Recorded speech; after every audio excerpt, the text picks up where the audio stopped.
Good morning, good morning, good morning. Hey, everybody, Charles here, and welcome to another great show. I'm excited. It's February. You know what's going on, Black History Month, and I couldn't have a show without bringing on some fantastic guests to talk about Black History Month. Tell everybody how I'm so excited, and you should be excited too. So, this is what I'm going to do.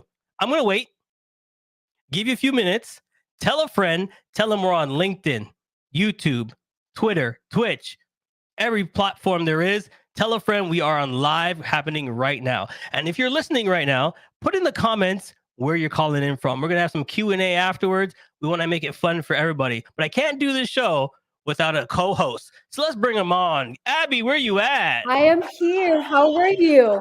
I'm so excited to be here. Thank you for having me and having us. Abby, how you feeling today? I'm doing great. Thank you. You're looking fantastic. I love the hair. Thank you.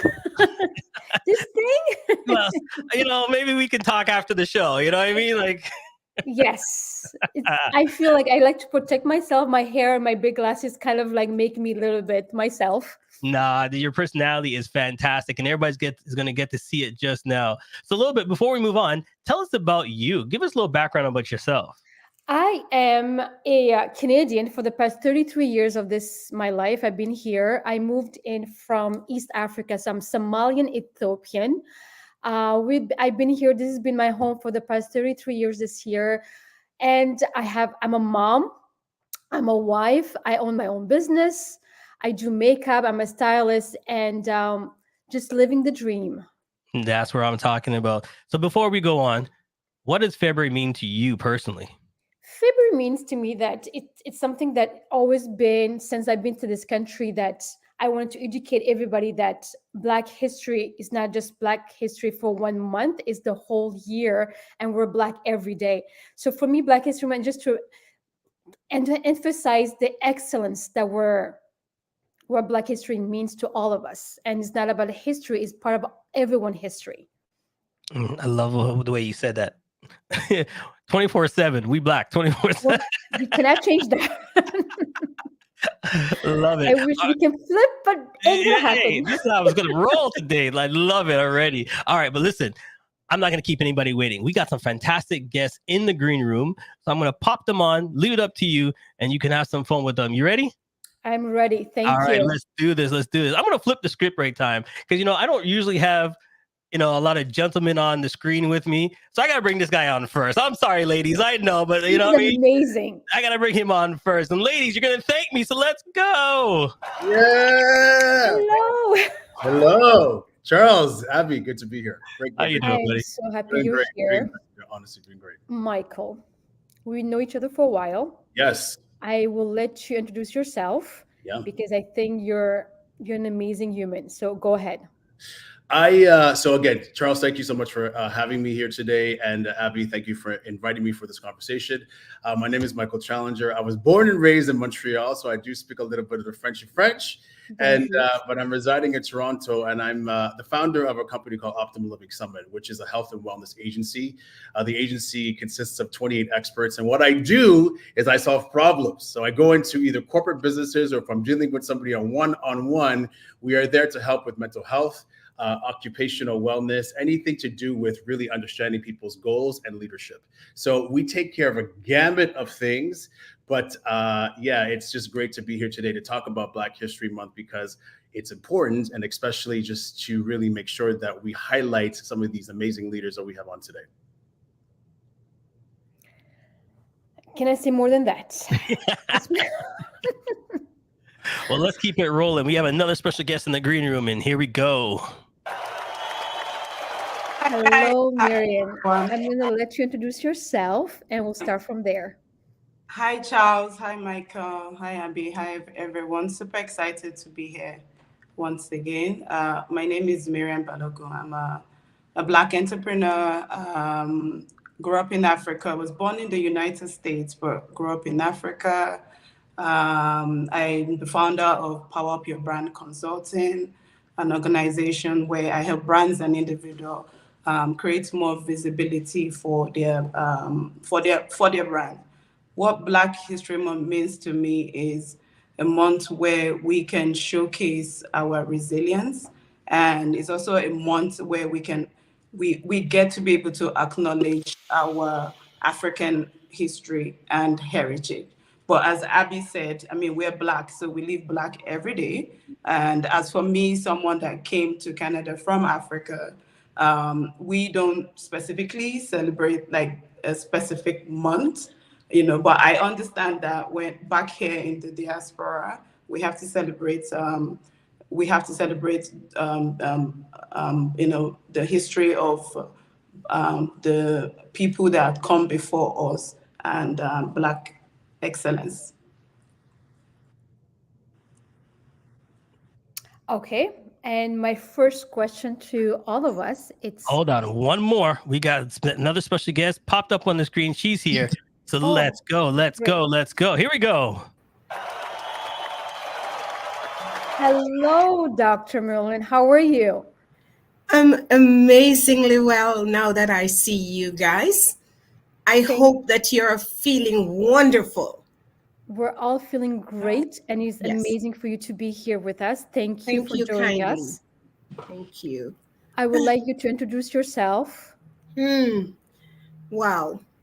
Well, I am an educator. I run a private career college, Ontario College for Development Training. I also have accountability for Inspiring Life Solutions, where I do transformation coaching in many niche areas. I also have the Destiny Foundation, which is an NGO where I look at empowering and educating community and also provide services for community as well. Among many other things as well, I run the Afro-Carib Creative Arts and Culture Center because I know that as an educator, it's important that we step up to the plate to build that important legacy of value for our Afrocentric children. And those children born here are first generation and second generation, and they are remaining invisible, Black and invisible, because we are not doing enough to make sure that we educate for change and we repurpose the education services sector. True. I also belong to ONAPSI, Ontario National Alliance of Black School Educators, all right, where we are looking to make sure that we can, right, ensure that the BIPOC population, right, that population is seen and heard, all right? Because we cannot continue this way. And therefore, I have my mission, my destiny purpose to make sure I can garner as many people as I can, because yes, we are doing little pockets of things. True. But one of the problems is that we are not coming together. You're right, and that's one of the questions. Collective voice. You're right, and one of the questions I was about to ask is: was education, was the government part of the education we can help for our children? And I can ask you answer some of the of those topics. Michael, what do you think? So what's the question specifically? The question is specific education. What can we do to improve the education of Black history in our schools? Mm-hmm. Well, I think, again, one of the biggest things, I think, as Dr. Marilyn Morris was talking about, is being able to get in there and making collectively coming together to make a difference. If we, and it starts internally, right? So education is obviously something there is there are protocols, there are things that, there's mandates that people follow. But at the end of the day, it takes collective voices to make a change. So in order for the education system to change, we as a people need to come together to make sure that those changes are happening within the actual education system. Miriam, same question for you. Well, I would say it's incorporating diverse aspects into certain curriculums. I was super excited to see that the Ontario government has decided to incorporate learning more about the African history into the curriculums of, I think, the grades 8, 9, and 10. So yeah, we can definitely start there, start incorporating more into the educational system. And same with you, Miriam, still with you. I want to ask, did you go to school here? I would say I did a little bit of college here. I did high school and let's say my BSc back home in Nigeria. And here I think I just kind of like did certifications here. So I did a And little. what's the difference between the experience you had back home in Africa and here has education part? Okay, so I would say that here there's a little bit of more opportunities as with regards to education. With back home, we have a little bit of resource, and then we have this whole window of people. So everyone is trying to get that education, but there's not enough space for them because we have a very large population. Nigeria is the most populous African Black nation. But back here, there's that opportunity to be able to really be impacted by what is being taught, because there's enough resources. Michael, I have a question for you personally. Yes. You were born in this country. You were born Yes. in Montreal. Mhm. From then to now, what do you see the transition of Black History Month or just being a Black young man growing up in this country? I think that there's been a lot of, what I can speak to is basically, when I lived in Montreal, I actually lived in the United States for quite some time. I lived in New York. I went to middle school in New York City, and there was a massive difference with the curriculum that was actually that was in from Montreal and in the States. We need to, again, implement more of Black history within the curriculum so that kids, not just Black kids, but all kids understand what we have contributed to society and to the world. So it's, in terms of change, I think there's definitely, again, there needs to be more improvement. There needs to be more people speaking up. We need to use our voices in order to see the changes in the system. And one of the things I'm going to put an input that I noticed growing up here is that we learn a lot about the American history, the Black history in the States, and we don't learn a lot more about the Canadian Black history part, Black Canadian who contributed to Black Canadian history. And I think we need to start talking about more the Canadian Black side instead of just talking about, which is great to talk about Martin Luther King, but let's talk about our Canadian Black excellence first. And I think something as a Canadian person growing up in this country, I wish we learned more growing up in this country. And I know Dr. Morrison has dreams and goal in the education, and I would like you to continue with your goal and dreams for that. Okay. I'm excited, when I hear the Minister of Education now touting the need to include Black history in the curriculum. But it's not only a collective action we need, right, based on parents, teachers as well, and ensuring culturally relevant pedagogy in the schools. All right. So we have to now look at an education paradigm which looks at all the strategic partners in upskilling them, all right, so that they know what they ought to do, because our children are getting into the school system with their lived experience and their culturally relevant experiences as well. And we need to retrain our teachers, all right, in ensuring that this classroom space is one that considers, right, the education of our teachers so that they can ensure that every child who comes into that classroom, be it a Black child or otherwise, because we live in a multicultural society, and we need to ensure that the training and the lived experience of every child coming into that classroom is recognized. Black history is How are we going to do it?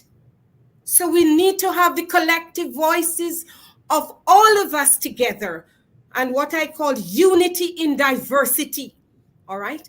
So it's not only our Black children alone. We need to ensure that they have a platform where they understand other children in other culture that they have to share a classroom space with. true. And what about the parents? What about our parents? We need to engage them as well. It's an integrated approach to a new change the Minister of Education is talking about. Is it good? Just imagine just having only for the Afrocentric people when they have to live with other cultures. No. And we talk that's about part of the diversity community. And I and think inclusion and anti-racism. that's one of my questions. What is the responsibility of everybody in this country to encourage the education of Black history? Michael, you can go first. I think here's the biggest problem. We have to look at I think when we talk about community, it's about taking responsibility about our community, and that starts with dialogue.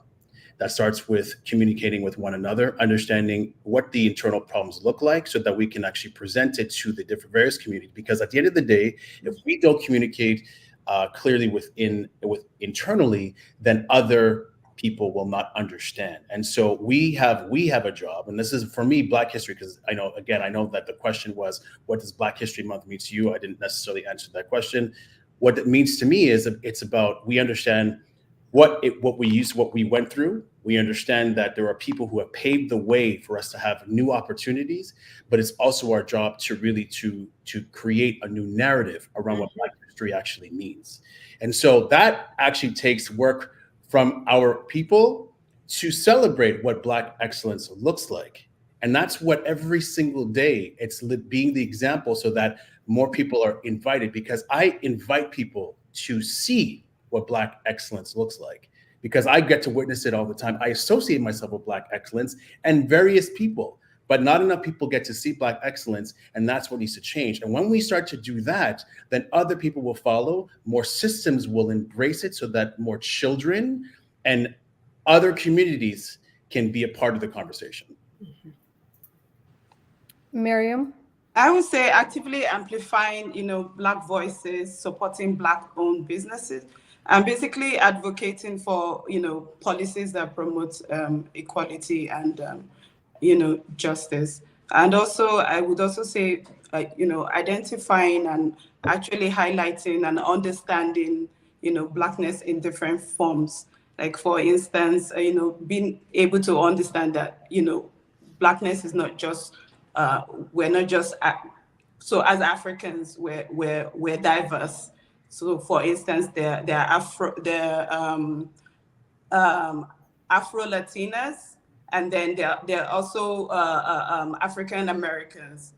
Just identifying how diverse we can be as Black people. Within the Black community, 100%. Yes. We're all from, and that's something that I think as a community and as Black people, we need to start talking more about, is that we put Black people in one box.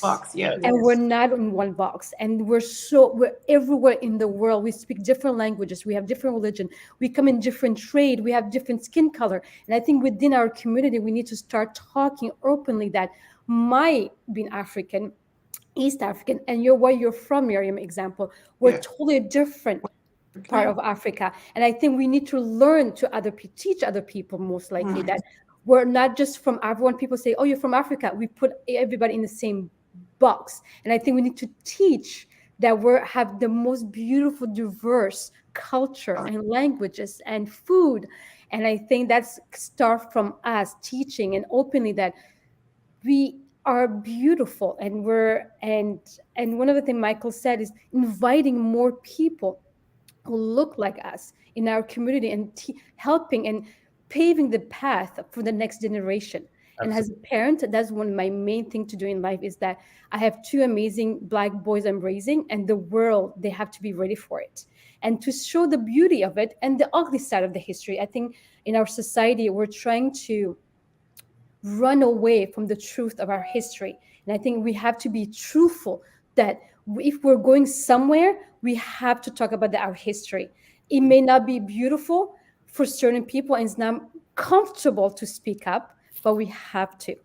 And that's one of the questions that I wanted to ask next is, all of us are from different field. How do you guys feel in your field? How is it you guys open the door for the next generation? Michael, start a little bit. And before Michael gets into that, we're going to take a quick break. But we're going to start with you when we come right back. Don't go nowhere, everybody. Tell everybody where we are. We're live. And if you have questions, this is the opportunity right now. Put it in the chat. We'll put it on the screen. Stay tuned. We'll be right back. Immigrant Women in Business, IWB, is a non-profit organization bringing together women from over 50 different countries around the globe. These women have now made Canada their home and share a common goal of providing value to their new sisters. Our motto of "We are stronger together" resonates with all members, and with a diverse membership of business leaders, entrepreneurs and community builders, our goal is to make Canada better and provide guidance and leadership to those that follow. CMJ Entertainment is a one-stop shop. CMJ Entertainment helps people do any type of events, and it's a marketing tool as well. So we'll cover everything from start to finish. If it's a wedding, we'll make sure your wedding is over the top. And if it's an event, we make sure that everybody gets information at the end of the day.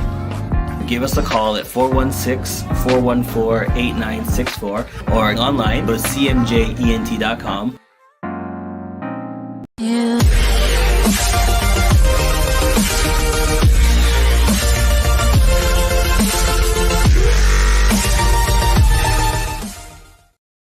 Yes. We are back live, and I see the comments coming in. So we're going to get the comments and put them on the screen. So, Michael, before we went to the break, it's all yours.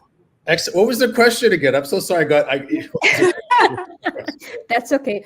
I know you talked about opening the doors for the next generation.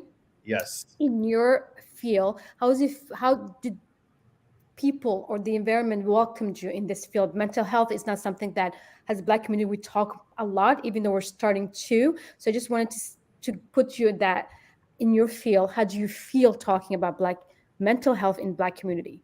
It's definitely a challenge. I think that as we know and as more people talk about it, we understand that mental health obviously is every single person on the planet has been affected by mental health to some degree, but the reality is the openness. And I think that there's many, to answer your question specifically, when it comes to mental health within the community, it's a new conversation. It's actually creating new spaces where we have more therapy. We have people to actually allow themselves to speak out and be heard, because that's one of the things that has been very much used against the Black community, is being shunned or not necessarily allowing them to speak. So, that's the first step, and how we are being seen, how we are being heard in society. We definitely need much more opportunity so that people can see what we offer to our economy and community. And just to follow up, because it's something very dear to me, mental health, and I'm noticing that we're having more doctors, more therapists that looks like us. Yes. And that matters again, because we need people to talk who understand where we're coming from. And that's something that I'm encouraging people to be open and seek therapists who look like us. And absolutely, and Abby, and just to also say that I think that in many ways, we as a community, because we haven't necessarily been, we've never had an opportunity to really get the opportunity to become the therapist or to become the doctors. We don't necessarily see enough of it. So now that the doors are opening and there's more awareness, where things are starting to change. So I'm just happy to say that they're, in the field that I'm in, things are progressing, and it's great. Slow, but it's changing. I'm gonna go to the same idea to Dr. Morris. How do you feel has been in your field, how people welcomed you, and how impact in the community you had? Well, I must thank God that I have been making inroads, right, in my community, in NGOs and charities that I do work with. I try to make sure that our Black BIPOC population are not left behind. All right. And so everything that I do, even my workshops for parents, my workshops for leaders, managers, you name it. All right. I do a lot of research in order to bring to those NGOs and charities that are building communities information on our Black legacy that we are building. All right. It didn't start with Martin Luther King. No. All right. Right now, we have to look at what our Black or Afrocentric people have contributed to the development of this world. All right. Beginning from slavery and onwards. All right. And our Black children in our communities ought to learn this and understand the Black inventors and, all those people in science and technology that we are ignoring and that we need to bring to the table right now in educating them, that the legacy started already. Way And we before need we to build them and educate them. All right. So we do that research and we expose it to parents and NGOs because they are in the community and they are, facing children and youth and, that sort of thing. So I would love to see that collective voice in educating at the community level. start from us, start from us, Yes, our children, start from us, that's that we right. come from excellence background. We've come from a history that I think we don't have that a lot to encourage our families and children and the immigrant family to encourage that. Miriam, same idea, same question to you. In your field, do you feel that there's how do you give back the path to the community? So I would say in my field, I mean, since I've been back here, I think I wouldn't call it racism, but I think that when I say what I do, my background is in marketing, as in people look at me and they're like, she doesn't know what she's saying, or they tend to not really even understand what that is. I think a way that, that kind of stereotype can be broken is by showing them what we're capable of doing, by highlighting our achievements, resilience, and our contribution, and basically by showing them. So I recently launched a network as a Toronto Growth and Grind network in the part of Toronto that I stay. I stay in the North York part, and my goal is to use that network to basically show the people in the community that Black people are we're professionals in what we do. We're very resilient individuals, and just so basically use it to educate people and use it to empower people, showcase what we're good at and what we're capable of doing. That's fantastic. Now here, I have some comments coming in and they have a question. So I'm going to pop this one on the screen. So I think this is very interesting and I'm going to pop this up on right now. And actually, I'm going to throw it to Abby. You've been asking questions. So I'm going to throw this to you first. Go ahead. Everybody can answer afterwards. So I think it's a easy question for people that are working 9 to 5. And here's the question. What are some actions we can take for organizations to foster more inclusive in society? Like what can we do to help companies and say, hey, this is what we want to do. This is, this is how we're feeling. How can we start? Like we have the power, and I'm going to speak to one specific field example, like my beauty industry and the styling. We need to understand that if the company or the 9 to 5 people, the company doesn't represent us, we have the power to stop buying. We have so much power on our money that we don't, as a Black community, we don't understand that. When we say the past, since COVID, Black history, or let's support Black owned, small Black owned, it's not a fashion. It has to be a lifestyle for us. And I think we need to teach our community that we have the power to say, you know what?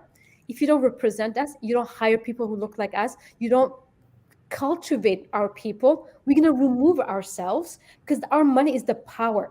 Our voting is the power. And I think we need to come in a way that the word of we don't have a choice. And I think I'm hearing a lot of people say, it's the way life is. No, it's not. We can do better. We have the power to say, you know what? I'm removing myself. You don't represent us. And I think that's something that I'm very passionate. And that's why I work on my own, myself, because you're the boss. You do oh, what you yes. do. Michael will be next.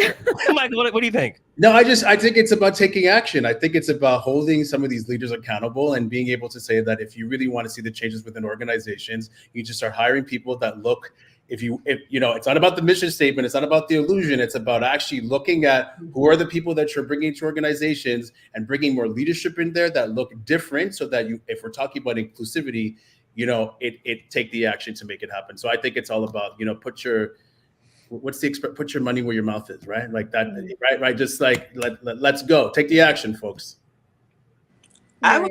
I would say it's using our voice. I've been in certain situations where certain things are happening in organizations and we just keep quiet about it. We're usually tagged as the minority, and we usually say, oh, if I say something, I don't want to be the person that the rock the boat. Yeah. But our voice is very strong. So in situations like that, we definitely always need to stand out, speak out, and while doing that, we're actually paving the way for the next person. Yes. So we definitely always have to use our voice. And the truth is, we work hard 3-4 times more than the next person. So when we get to a job, to something, we have to be perfect. We have no error chances to make a mistake. Dr. Morris will be next. Hold on. Before she answers that question, I'm going to add something to what you said before Dr. Morris adds it, because I think she's done this before. You guys said rock the boat. Yeah. And for me, if you don't rock the boat just stands in the same spot in the water. We don't go forward or backwards. So I'm looking at you, Dr. Morris, because I know you probably rocked some boats back in the day. So, tell us about it. This is interesting because I wanted to say something about Rosa Parks. I admire that woman with guts because she did not wait to change a practice. She stepped out. It takes one to change a world. And look at what we are living today because she stood out. And she's one of those heroines that I admire. And when I speak with our women, I'm saying, look at her. All right. You women are nurturers and socializing agents of that child you bring into the world. All right. You can't wait to let people tell you what to do. Be like Rosa Parks. Stand out. I want my children to be educated this way. All right. And I'm going to take a lead role. I admire that woman. And I am looking for many women in this organization or space called Canada. All right. Where we look at United Nations women. All right. I am one of the 34 women recognized by the United Nations Women as expert trainer and researcher in domestic violence against women and girls. All right. And I am doing something about it by educating our women that they are women of power, influence, and divine favor. They have that from time immemorial. But you know what? We allow others to disempower us. No more. I declare. And look at these beautiful women in front of me. We are standing out. And we want the men in this audience and outside there to stand with us. He for she. Yes. Yes, ma'am. Because within our community, that is how we are going to make a change. All right? We are going to make that change. I can tell you right now, the listeners, if they weren't, they're going to do it now. No, they better start now. Look at us. We are gathering them. All right? So here, let me throw it back. I'm going to make this a little fun because I want to see where you guys are all coming from. Okay. Think back when you guys were younger. Do you remember and give us your explanation of your first Black History Month? Do you remember in school? Like what did they give you? Like what was Black History Month for you when you were a child growing up? What was your first one? Do you guys remember? What did they do? I do. You remember your first one? I grew up in Europe. There was Okay. none. So let's put it out there. There was nothing there. Okay. In Paris. So I speak French. I came to this country and I went to a specific French school. And at the time we came to this country, 1990, 91, there was a huge immigration of East Africa, Somalian, Ethiopian coming to Toronto. And I remember me with my big mouth as a young, because I grew up with a very long lineage of women who were strong. And I went to the school and I learned about Black History Month, and there was nothing. And I will meet little African girl coming to this country, went to the principal and said, we need to do something about it. And that was the first time that I realized that my voice meant something, mattered. And the whole school, we did a food, cultural food expo for lunch for everybody in the school. So every person who was Black in the school made food. And we did that for the first year, 1991, I remember. Wow. Michael, what about you? I see you're thinking. I'm thinking because you guys, this is actually sad, but I never had a Black History Month. So the school that I went to that was predominantly white, I never had one. And until I moved to the United States is what I mean, obviously in the States, it was a very different experience. But when I lived in Montreal, at the school that I went to, unfortunately, I didn't have a Black History Month. And so I created my own version of that. Like I would come in wearing Afrocentric colors and just do my own version of Black History Month, but there was never a celebration. So I can't. So yeah. Marianne, what about you? Is it me? Yeah. Okay, so for me, I grew up in Nigeria and of course Africa. So we don't have any specific months for Black History Month, but I do know that we have Cultural Day. And then with Cultural Day, we're able to dress as the different parts of the country that we're from. For those that don't know about Nigeria, where it's divided into three. It's not divided. We have three ethnic groups. There's the Yoruba, the Hausa, and the Igbos. And we're such a cultural, continent. Beautiful colors, lovely culture. So we're able to just celebrate that on those cultural days to just to remember our history and our past leaders, So yeah, that's what I remember of anything that has to do with that. Doctor, I see you smiling away there. What Yes. what do you remember? The first one. I'll tell you what I remember. Okay. Right? Until I came here, I never thought about Black History Month. Mm-hmm. I grew up in Jamaica as a Jamaican, and we're a proud nation. From independence, we celebrate every year our heroes and heroines in a national festival that pervades all of Jamaica primary and secondary education, where we put ourselves out in drama, poem, painting, whatever. And we celebrated our leaders, right? Our heroes, right? Every day. We have Marcus Garvey. We have Alexander Bustamante, Kwame, a lot of these. And we as children must know our heroes. And that grew beyond that into our sports heroes, all right? People who celebrate music like Bob Marley, all right? These icons are celebrated in our culture. So we can't forget. We could never, ever forget, because it's part of living as a Jamaican child and youth, that we have to know our heroes. And our nanny, right, which is one hero, one heroine, right, of the Maroons, all right? And you can't be a Jamaican child and not know all these heroes and heroines and, the history and culture of our people. It was very clear to us, all right? And that's why up to a day like today, you go to Jamaica and you see who we celebrate. All right. Our icons. All right. Our sports hero, Donald Quarry, for example, Usain Bolt.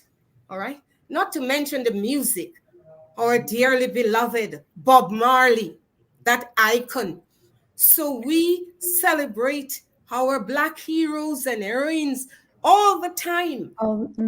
I think that goes back to what you were saying, Abby, about Canadian heroes. You gotta think about Canadian heroes all the time. If you mention it, it should just come like this. It should just come like this instead of the same thing over and over again. So real quick, because time is ticking on us, the ultimate, I'm gonna say this right here, and you can only put in two things. So don't make it long. The ultimate Black History Month, what would you want to see in the month? Like if you could design the month, and you could say, okay, it has to have a little bit of this and a little bit of that and a little bit of this. Give us two things. I'll give you guys a second. What would the ultimate month be? For me, it's something I've always said, and Abby said it, Canadian Black heroes. Like first thing, like you said, when you think of Black history, first thing is Martin Luther King, Malcolm X, blah, blah, blah, which is fantastic, but I'm Canadian. So I want to know is if I yell at a kid and say, give me two heroes real quick, the Canadians come up first, because they're in Canada, and then you have all your other heroes. So that would be for me that we got to drill some more Canadian heroes in our children. Yes. For me, to teach to teach ourselves and our children to love ourselves, that we matter. Like to me, it's that there's growing up in Paris and growing up in Europe. Even being African, I was just a Black person. There's like Maria said, we're just Black. There's nothing. So for me, it's educating, having this beautiful science, math, like you said, history, but showing the impact we as a Black people for the country. And I think, and it's just not the country again. We Canadian, great to show the Canadian side. I didn't know St. John, there was a whole immigration of Black people. And for me to educate myself at 44, to learn about my own people, my own heritage, is incredible to be a Canadian. So for me to teach, to show the Canadian, including our children, how beautiful our history is and what science, math, sports, because we know one item, sports and music, or showing the whole thing. I think to me is like, ooh, it just gives me goosebumps. Anybody, go ahead. Okay. I think she's right. And I think when we look at Black history, the February, right, it should be a culmination celebration, all right, that start for the entire year, where we identify people doing amazing things for others in the community, all right?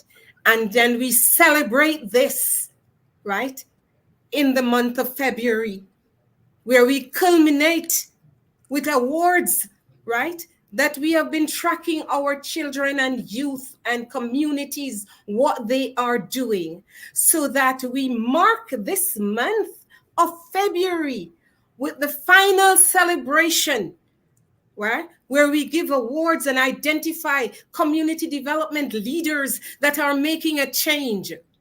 So it's no longer the same old name and same old story again and again and again and again. All right?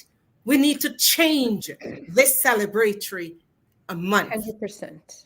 Miriam, what do you think? For me, I would say it's creating more opportunities for, Black people. I mean, what this will do is it will help empower others to dismantle discrimination and basically create a society where everyone can strive. Michael? Yeah, I think for me, it's about coming together. If I were to paint Black History Month, it's about how are these businesses, leaders coming together so that we can truly celebrate each other, right? Like that is everything. If we celebrate each other, others will celebrate us as well. All right, I have to jump on his bandwagon right now, because as an event planner, I just love what you said, because we do so many, because it's a short month. Every organization wants to do so much, and everybody's pulling different way. But just imagine if every organization, every company comes together and says, what Doctor said, we're all going to come together as a collective and put on the biggest show anybody's ever seen. Think about it. If everybody just says, okay, I'm not going to do my event this week, but we're all going to come together as a collective and put on one show that shows a little bit of everything that Abby said, give everybody opportunities, put all the... All right, I just got goosebumps right there. You just gave me something to think about right now because Michael knows me, and now I'm gonna write things because I'm just like. But it's true. It's how we show up. It's how we show up. It's how you show up. Yeah. Charles, it's funny you mentioned that because here in my community in North York, which is one of the reasons why I was starting this network, I was actually reaching out to the local MPs and asking what they're doing for Black History Month. Because I couldn't find any. I had to go out to the other cities, Brampton and downtown, to Black History Month. I moved to Keswick. I live in Keswick right now. And trust me, when I moved here, there was no Black people. So I had to go meet with the mayor. I had to meet there's a beautiful woman who lives here as a Black person, who's been before me opening the doors. So we need to take initiative. Nobody's going to come and save us. Nobody. So we have to save each other. All right. Time's ticking, but I'm going to throw this out real quick. All right. And the question is real simple. And give me that one powerful word. What does Black history mean to you? And then I'm going to start. Abby, one word. Love. Okay, doctor? Power and influence. There you go. Marion? Culture. Power. Love it. Love it. Love it. All right, ladies and gentlemen, that is our time. We thank everybody for joining us. But before we go, tell everybody real quick where they can find each other on social media and what they're doing. We're going to start with Michael and then roll it across. Go ahead. Okay, you can just check me out. You can go to my website, michaelchallenger.com, or you can go to the Health and Wellness Agency, optimallivingsummit.com. Okay. Miriam. Okay, so you can find me on Instagram. This is miriambalogun.com. And you can also check out my brand management company, Power Up Your Brand Consulting, to get more information about the Toronto Growth and Grind Network coming up. Dr. Morris. And Ontario College for Development Training and Inspiring Life Solutions. They're all there. Just search for the name Dr. Marilyn Morris. Okay. And me, Jama Face Beauty, Instagram, LinkedIn, and all my information is there. And yeah. All right. Listen, I want to thank everybody for joining us today. And like I always say, you didn't have to watch, you didn't have to listen, but I'm so glad you did. Tell a friend, call them up, watch the replay, because you're going to learn a lot. And how do we learn? We teach one, learn one from each other. So take care. Bye, everybody. Bye. Thank you, everyone. Thank you. Thank you. Has come to an end. But the fun doesn't have to stop here. If you have any questions, suggestions, or feedback, head over right now to Twitter and Facebook and like, share, and get involved.